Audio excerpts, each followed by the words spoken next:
The 1300's a great tank, don't mock her, she's just like 86 or something. Well, how often will we use that, Graham? I right bet we've sucked out dry. We can spread wee tiny fields of slurry, we're not. From 3,000 to 1,300. What did you buy 1,300 for? Because I want to suck drinkers out. They're going to think, what's wrong with them people?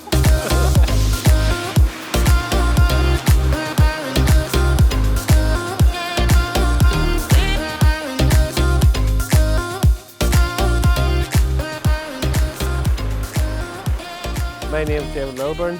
Our farm's Hillcrest Farm and we're central here between Dromore, Bower and Hillsborough. We are mostly dairy farm.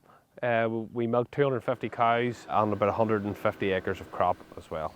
Last week we finished first cut silage and we are now going back on with slurry. There's 250 acres to be covered, and because of the dry weather we're cutting the application back to somewhere in around 2,000 gallons the acre. All the ground that we've cut for first cut, most of it will be cut 3 times. There'll be a wee bit dropped out for young stock for grazing, but we'll try and cut sort of 250 acres in around that 3 times and maybe a smaller fourth.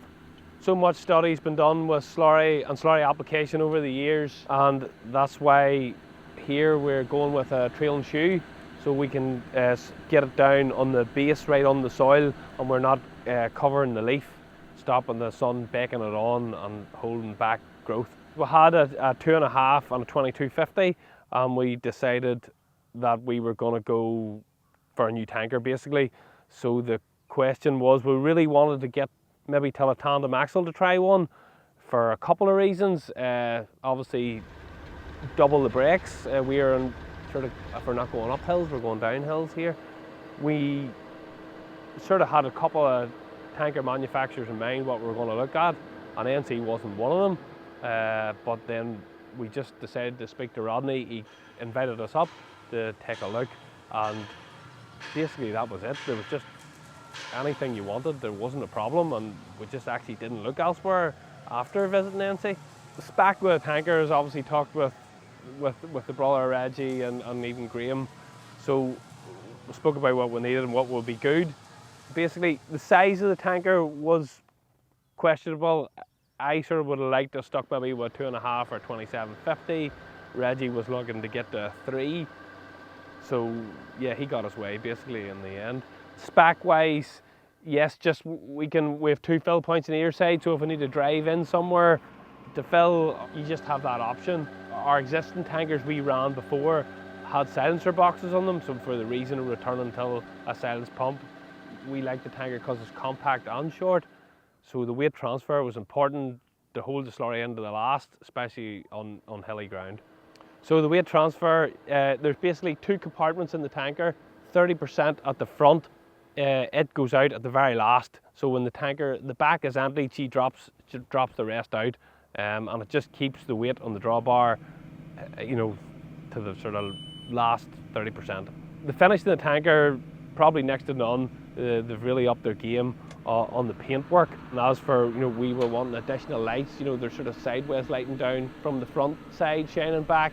You know, there's additional things like we've got additional oil capacity on the front of the pump. Just we find that it holds more oil and you're not having to fill it as often. You know, just hand wash tanks, you know, everything, there just wasn't a problem. Whatever you wanted, yeah, we can do it. If you wanted wheels on the top of her, they'd have done it probably.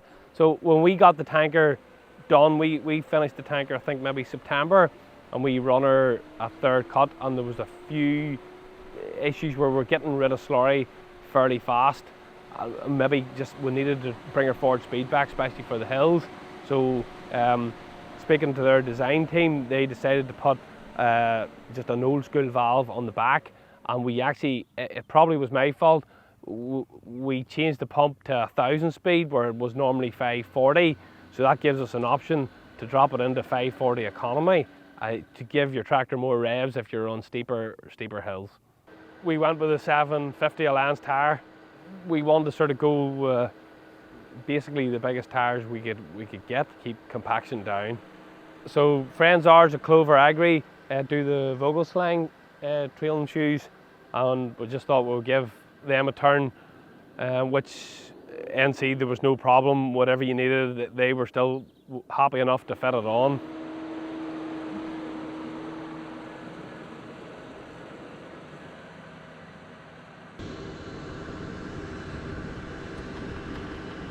Well, I'm Graham Kirk. I have been at Hillcrest Farm for just over 4 years of March past. Yeah, I'm just the only full-time man in the yard. Well, I am applying slurry to first cut silage ground here to hopefully make the second cut grow. Previously I would have worked with a pecan, a 2,500 pecan tanker. As of now, we've got the 3,000 gallon NC, which has definitely made a difference to the everyday slurry spreading. As far as the spec went, I think it's well enough for us anyway. And you've got your bigger pump this time, 9 metre trailing shoe there, Vogelsang shoe, steering axle. You've 4 fill points, 2 on each side, and you have your weight transfer system as well. Yeah, it's just everything seems to be very handy. To be fair, the boys, as soon as we put the last blade of grass in, the next day then they started covering the silos, and I hooked the tanker on and started into it the very next day. So the slurry was getting applied as soon as the silage was out of the field, really. The control panel on my side here is, it definitely is, it's very user friendly and operator friendly. Well, we did run a T7 210 on this tanker at the very start, and to be fair, she could have handled the very best, but with the likes of hills, she would have pushed her about a wee bit, that tanker. But we then sort of made the decision to go for a T7 260 then, and she's a heavier back end and all, and she seems a whole lot more stable on hills and even on the road. She's a real stable tanker on the road now, definitely is, compared to what your single axle would be now.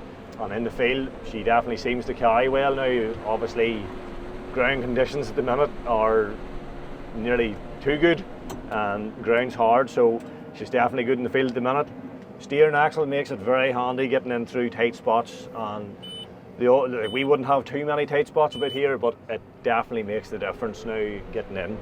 A lazy arm would have been nice now, but sitting in a tractor all day, it might be a bit of a good thing not to have it, keep the weight off me. It would have been a nice touch now, and a boom maybe to go along with the whole thing as well there. So it is, but couldn't get David talked into it. We have purchased a second-hand smaller tanker, a wee 1,300 gallon, for smaller jobs, for washing down yard, washing sheds out and stuff like that. Has been handy, and she's a brave age, she's 96. What we'd do next is probably, do we go for another 3.5 of what we have, or do we go for like a 2.5 single axle? Certainly when the weather's dry, you could be running 4,000 gallon. A 2.5 obviously is ultimately going to be lighter.